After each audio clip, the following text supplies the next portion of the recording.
The CEO arrived without wearing a suit. That alone was enough for her to make a decision. He seemed out of place.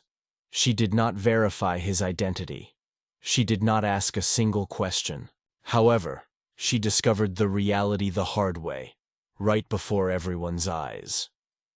George Warner typically did not carry his phone during morning runs. He preferred to unplug, allowing his thoughts to drift and the fresh morning breeze to clear the clutter of a demanding lifestyle. But this morning was different. He kept one hand close to the pocket of his waistband, where his phone vibrated with urgency. Savannah was already warming up. The salty air mixed with the smell of cracked pavement along Oglethorpe Avenue receded with each step. George was not focused on the burning sensation in his calves or the beads of sweat trickling down his temples. Instead, his thoughts revolved around numbers, dates, and deadlines. A property situated across from an old train station, once overlooked but now becoming valuable, was approaching a critical deadline. He needed to act quickly. Checking his watch, it was 8 o'clock in the morning. Time was short since the bank opened at 8:30. He turned onto Abercorn Street and slowed down into a walk, reaching for a small towel tucked beneath his hoodie.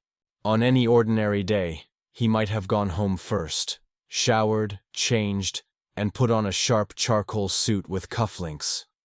But today, time was more important than appearances. His sneakers made a soft crunch on gravel as he passed a mural honoring Gullah heritage painted on a nearby wall. A few heads turned, but most passers-by only gave a brief glance. Nothing unusual. He wiped his face once more. He noticed his reflection in the window of a parked vehicle. Wearing a navy sweater and worn-out black running trousers, his appearance was neat yet informal, blending in perfectly.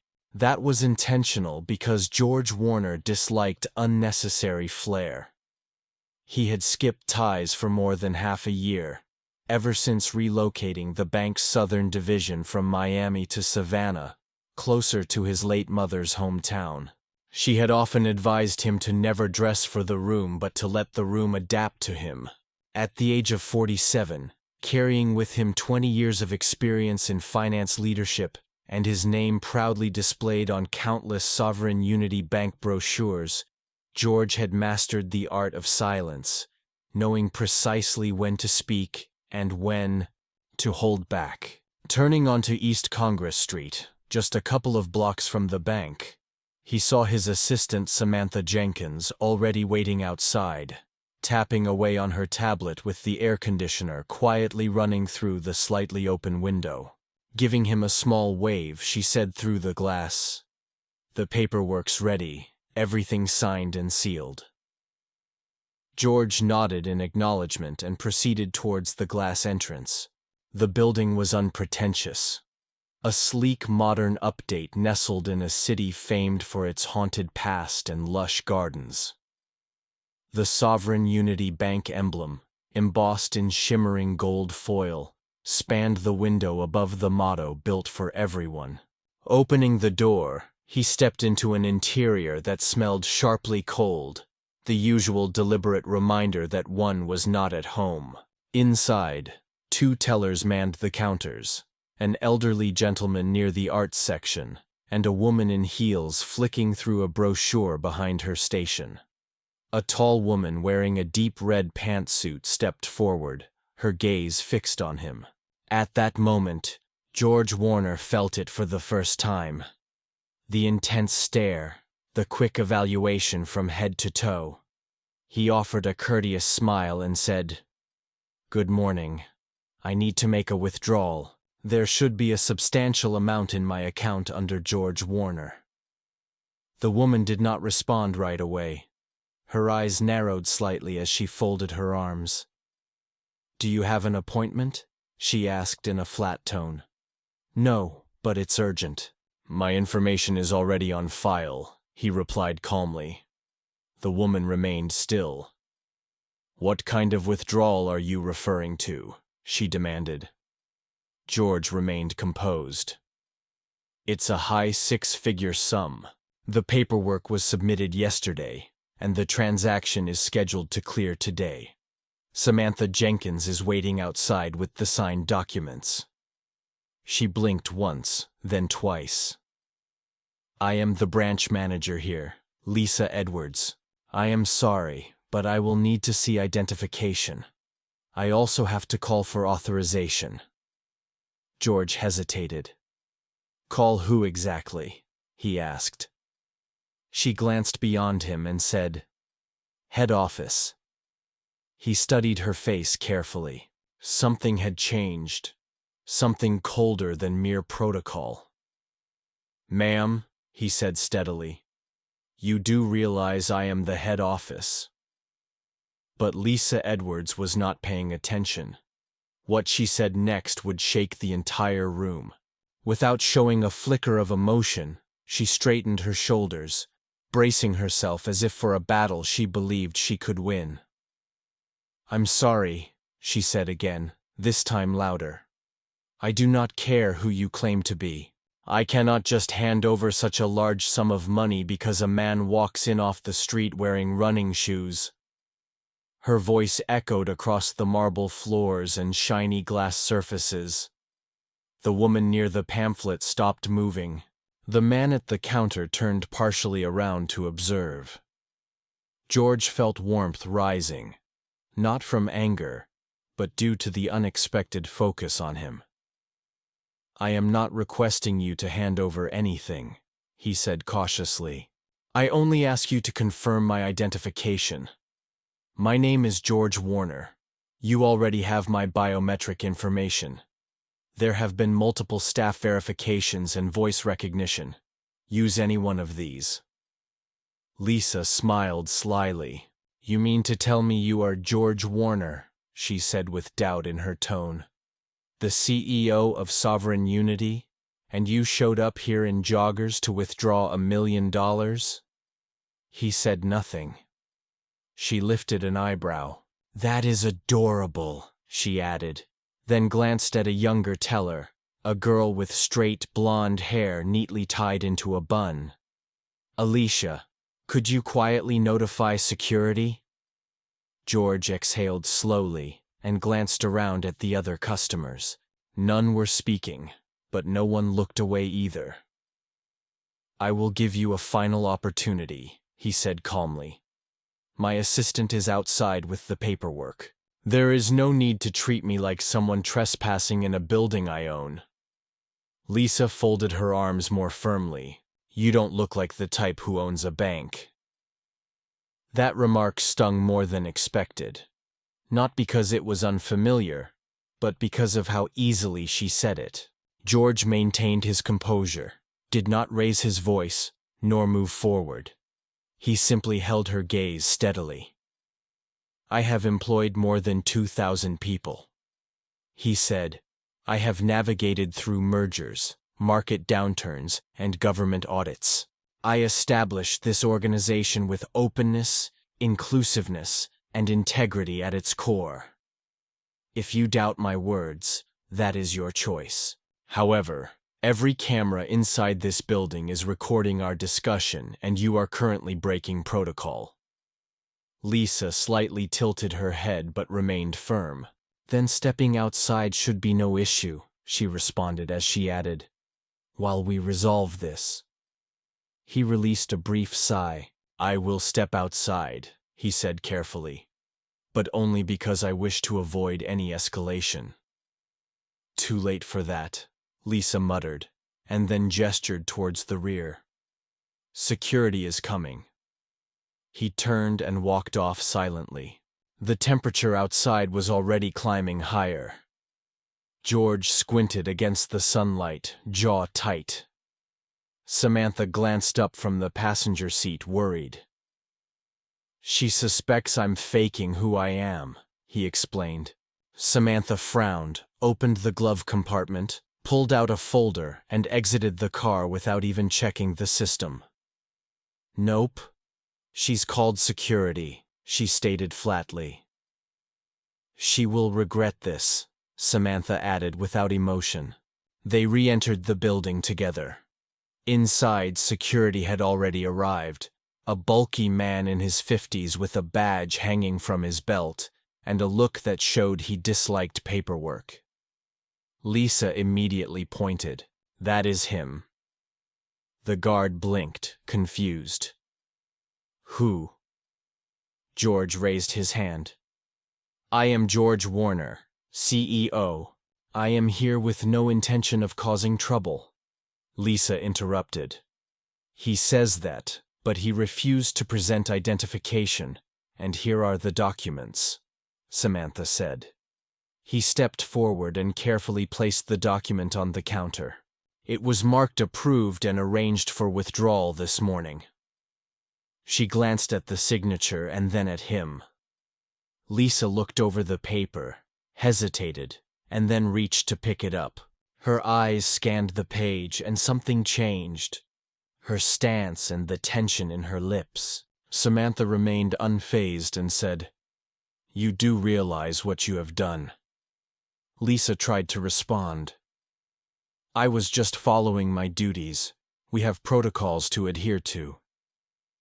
George replied quietly, "Your role was to verify, not to guess." But the harm had already taken place. What George did next came from principle, not anger. There was a heavy pause, not just silence, a pause feeling like time itself had slowed, waiting to see what George Warner would do. He neither raised his voice nor tried to appear dominant. That was never his style. Instead, he moved slightly aside and let the moment stretch. The security guard, still uncertain, scratched his head and glanced between the manager and the man dressed in running attire, holding documents with executive clearance. Lisa Edwards had become rigid, her voice losing its sharpness and replaced by a shaking she tried to hide with control. She said politely, "I didn't recognize who you were. We have had issues before, and I had to trust my instincts." George tilted his head and calmly replied, "No, you relied on your assumptions." The woman in heels near the brochures quietly placed the papers back on the rack and stepped closer, not intruding but near enough to hear clearly. George motioned calmly toward the documents. Samantha handed them over and said, "Here is my signature." The approval codes corresponded perfectly. The funds were flagged by my office just yesterday. Every bank branch manager within this district received the internal memo, including you, Lisa, who did not reply. "So I am asking again," George continued. "What about me told you I was not who I claimed to be?" She swallowed hard. The words stuck somewhere deep in her throat. "I did not recognize you." "Do you recognize every executive in the company?" "No, but—" "So you pass judgment." Now the older man, who had been silent until that moment, turned fully around. His gaze was unwavering as he looked at George, then back to Lisa. "She did more than judge," he whispered. "She attempted to humiliate you." Lisa gave him a sharp look. "Sir, this is not your concern." "It is," he responded.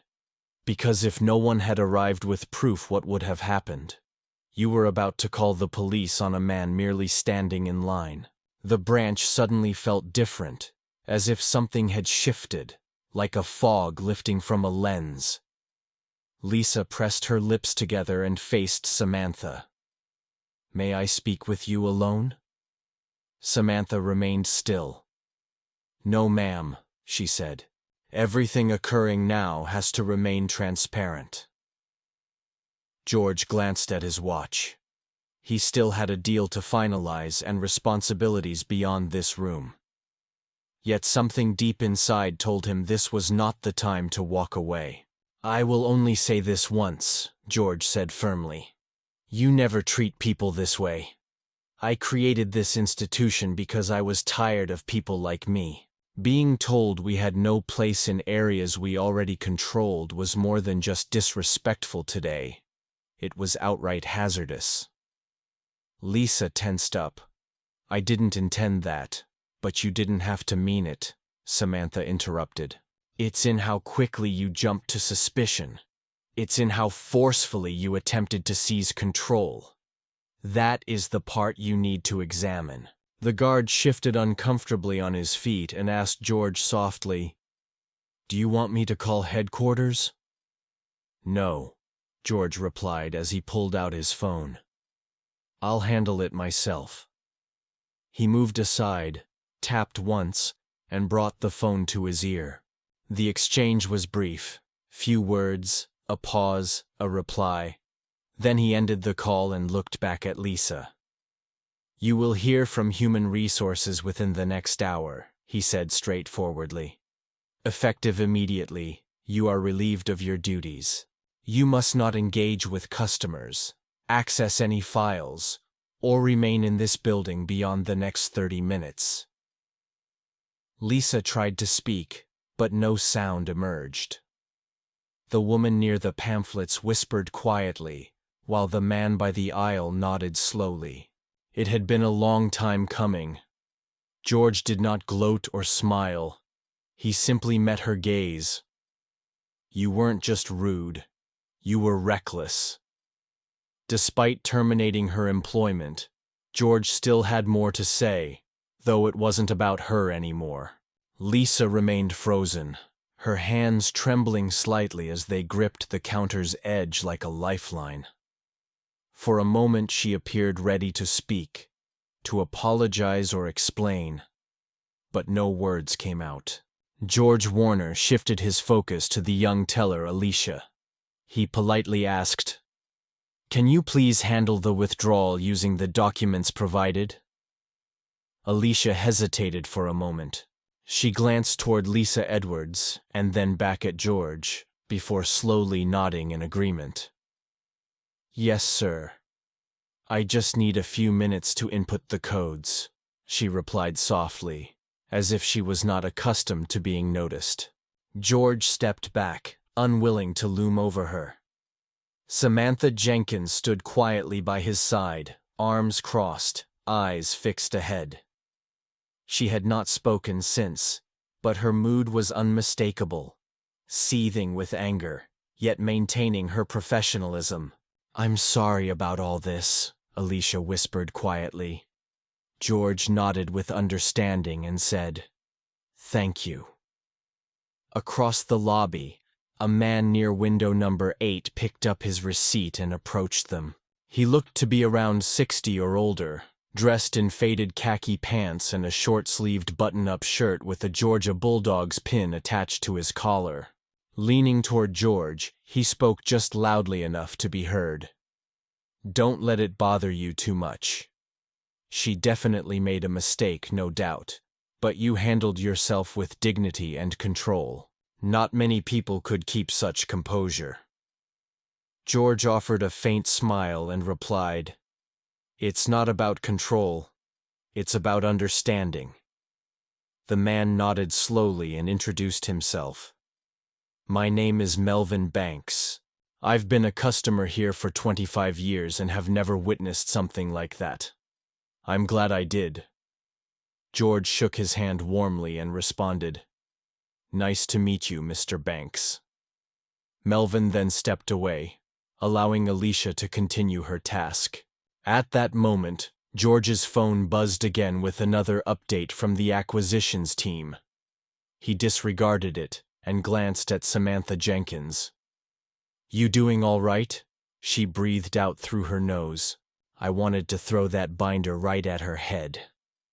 George Warner managed a slight grin. "That would have ended in a lawsuit. We need you far too much for that."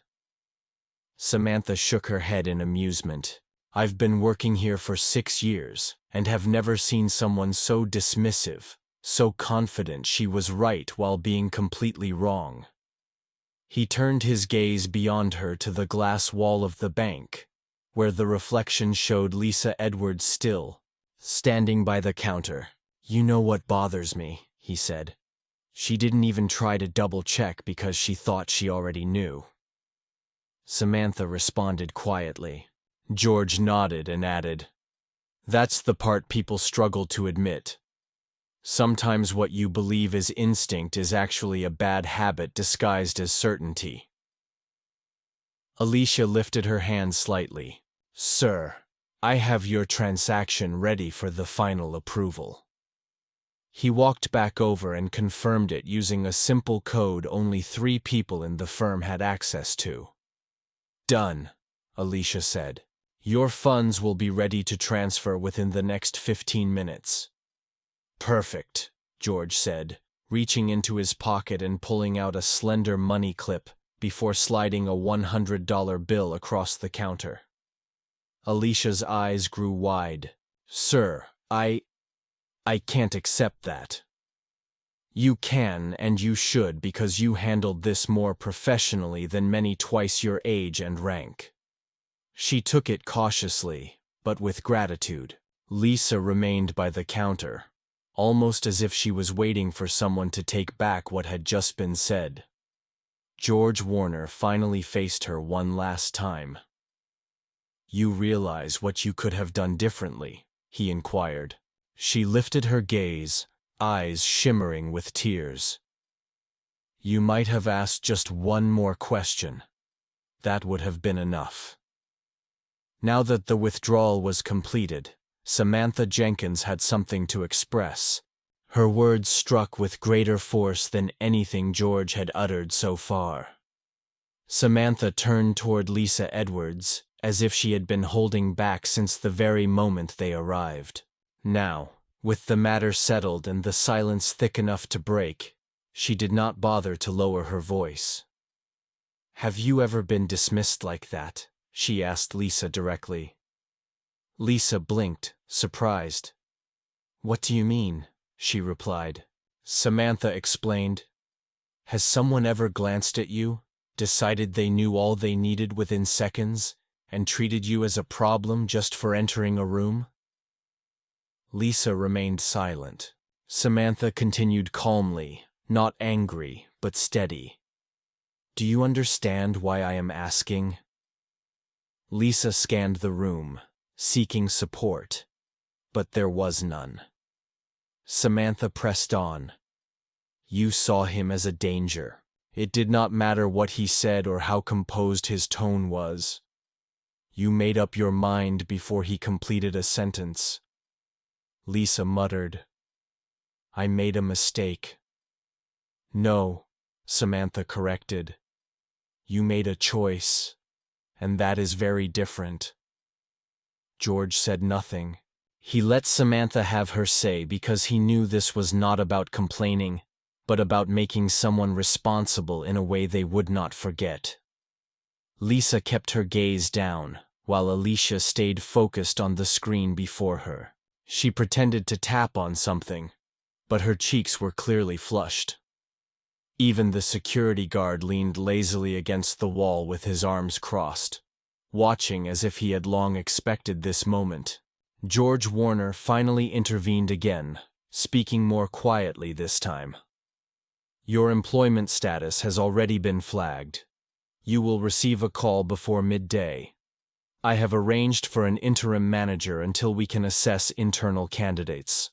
Lisa opened her mouth to argue, but George interrupted her. "This is not personal. It is now a matter of liability." He was not merely addressing her. The other employees needed to hear it as well. Everyone inside that building must understand that rules cannot be altered just depending on who is standing behind the counter. "You represent far more than just a paycheck," he added. "You embody trust, and today you broke that." Lisa's expression completely collapsed. Any spark she had at the beginning vanished. "I did not intend for it to turn out this way," she murmured. "I truly did not." Samantha Jenkins shook her head then and said, "Why did you insist even after he revealed his identity?" No answer followed. George reached into his jacket pocket, pulled out a small leather notebook, flipped to a contact page, wrote down a name, tore it out, and handed it to Lisa. "You will be contacted today, but before that, I suggest you call this number," he said. "Her name is Dr. Deandra Solis. She leads implicit training seminars based in Charleston. It is not mandatory, just consider it." Lisa accepted the paper as if it were unexpectedly heavy. "I'm not a bad person," she declared. "Those who are truly bad seldom believe they are," Samantha responded quietly. George looked at her, then shifted his gaze back to Lisa Edwards. "I do not think you are wicked," he said straightforwardly. "However, I do believe you lost sight of who you were meant to be the instant you felt uneasy. That is something you will have to carry with you, not us." He turned towards the exit, then paused and added, "Oh, and the next time someone reveals who they are, maybe consider listening." With that, he left. No spectacle, no drama, just conviction. Samantha followed him, and as the door opened, the woman who had been quietly glancing through the pamphlets finally commented, "Wow, that was the most subtle dismantling I have ever witnessed." Melvin Banks laughed softly, saying it was about time. Someone like her got reminded who truly writes the checks outside the bank. When they reached the vehicle, Samantha posed a question George had not anticipated, one that stirred something deeper inside him. Instead of immediately opening the door, she leaned against it, still clutching the now empty folder, and looked at George silently for a moment. "Do you ever feel exhausted by all this?" she inquired softly. He understood what she meant, not just the mornings, the conflicts, or the aftermath. She referred to the entire cycle. The relentless demand to appear calm, the endless second-guessing of ordinary interactions, and the constant awareness that a single mistake may cost more than just pride. George did not respond immediately. Instead, he observed an aging man disembark from a city bus at the corner, carrying a lunchbox in his hand. Another ordinary day unfolded in Savannah. Another man working through his challenges. Then he turned toward Samantha. Softly, he said, "I do." Yet it was not enough to stop him from showing up. She gave a small nod, her face unreadable. "I meant every word I said in there," she responded. "You handled that with more dignity than most would have. I have seen vice presidents lose their composure over a missing salad dressing at lunch." George chuckled quietly, but it was a dry laugh. "I have witnessed worse," he added. "Do you realize how often I have had to explain who I am, right in my own conference room?" His gaze shifted upward to the top of the bank building, where the Sovereign Unity logo glistened in the morning sun. He continued, "I built this company from a folding table in a tiny apartment in Shreveport. 23 years old. $7,000 in savings and a battered Dell laptop. I never aimed to start a revolution. I only wanted people like my mother to walk into a bank and not feel scrutinized for a loan they already deserved." Samantha listened with her arms folded. "Now, she used to tell me," George said, "every system is made with mirrors. Some people get to see their own reflection, while others see nothing but glass." He rubbed his hands together, not because of the cold, but in remembrance. "The first time I pitched a merger, they told me to wait in the hallway. They thought I was the sandwich delivery guy, dead serious. That happened in Dallas, and after I closed the deal, the same man returned and asked if I could train his team." Samantha let out a quiet whistle. "So this is how today goes," she remarked. "Just another Tuesday, right?" George finally opened the car door and replied, "This is far from just another Tuesday. This is personal because I could have chosen to ignore it, walked away, or called the legal team to handle everything. But then what? He hesitated before turning to her and added, someone else would face this next time, maybe a younger person or someone less connected. That person would likely leave feeling crushed, questioning themselves, or maybe even decide not to come back. That is where everything begins to fall apart. Samantha slid into the passenger seat and closed the door behind her. For a brief moment, neither of them spoke. Then she asked, "Do you think she will learn from this?" George exhaled slowly. "It is not my responsibility to make sure she does. I have done my part. The rest is up to her." They sat in the quiet of the vehicle, engine off, windows slightly open just enough to let in the warm smell of pavement warmed by the sun at last. Samantha broke the silence again. "Have you ever thought about writing all of this down? Not just the banking details, but the entire journey. The reasons behind it." He considered this longer than she anticipated. "Perhaps one day," he said. "But right now, I am still living it as it happens." She smiled and said that was fair enough. George checked his phone and saw the notification that the transfer had been completed, the deal approved, and funds transferred. "Let's head over to Jenkins Realty," he said. "They will want an update in person." Just as he was about to start the engine, Samantha added one more thing, and it brought everything back to where it began. George's hands tightened around the steering wheel. The engine buzzed softly when Samantha spoke up once more. "You know what stays with me the most," she said. "It's not the way she spoke to you, but how absolutely certain she was that she was right." George kept his eyes fixed on the road ahead. "She wasn't guessing," Samantha continued. "She had conviction, and that frightens me more than anything else, because how many others walk around with that same kind of certainty and authority?" George remained silent for a moment, then gently turned the car onto East Broughton, passing by small stores and brick walls faded by many years of southern sun. "She believed she was defending the bank," he finally said. "What she failed to see was that she herself was the danger." Samantha shifted her gaze to the window, watching the scenery blur by. "I understand people make errors," she said, "but that wasn't a mistake. That was instinct left unchecked. It was a reflex." George nodded slowly. "She saw a black man in jogging pants and didn't hesitate for a moment before deciding he did not belong there. That's not about rules, that's about conditioning." He paused a moment longer, "And it goes beyond just her." They stopped at a red light. To the right, a group of high school students waited for a bus, laughing and playfully shoving one another. One boy looked almost exactly like George at 17.